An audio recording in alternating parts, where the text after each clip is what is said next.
Hello friends, welcome to my channel Ghore বাইরে। আমি খুব ভালো আছি, তোমরাও নিশ্চয়ই খুব ভালো আছো। আরও ভালো থাকার জন্য একটা ছোট্ট সিম্পল রেসিপি নিয়ে চলে এসেছি, পমফ্রেট মাছের তন্দুরি ফ্রাই। প্রথমেই লাগছে পমফ্রেট মাছ। ভিডিওতে দেখানো পরিমাপ অনুযায়ী মশলার মিশ্রণটা বানিয়ে নিতে হবে।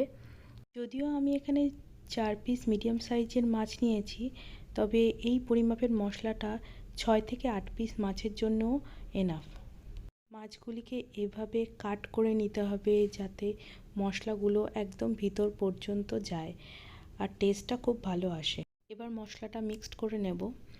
আমি হাত দিয়েই মিক্সড করা প্রেফার করি, কেননা মাছের মধ্যে মশলাটা ভালোভাবে লাগাতে সুবিধা হয়।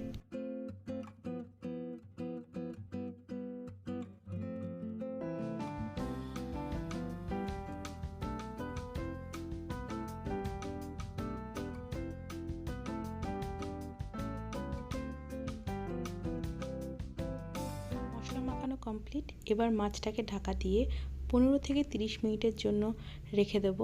আপনারা চাইলে ফ্রিজেও রাখতে পারেন, তবে গ্রীষ্মকাল হলে ফ্রিজে রাখাটাই ভালো। কড়াইতে তেল গরম হয়ে গেছে, এবার মাছটাকে দিয়ে দেবো।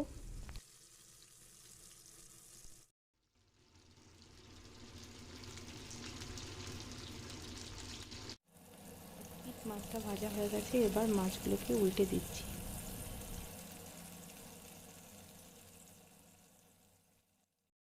ব্যাস, পমফ্রেট তন্দুরি ফ্রাই রেডি। একটু লেমন স্লাইসের সাথে সার্ভ করলে দুর্দান্ত লাগে খেতে। ভিডিওটি ভালো লাগলে please like, share and comment and subscribe my channel Ghore Baire and hit the bell icon for more videos.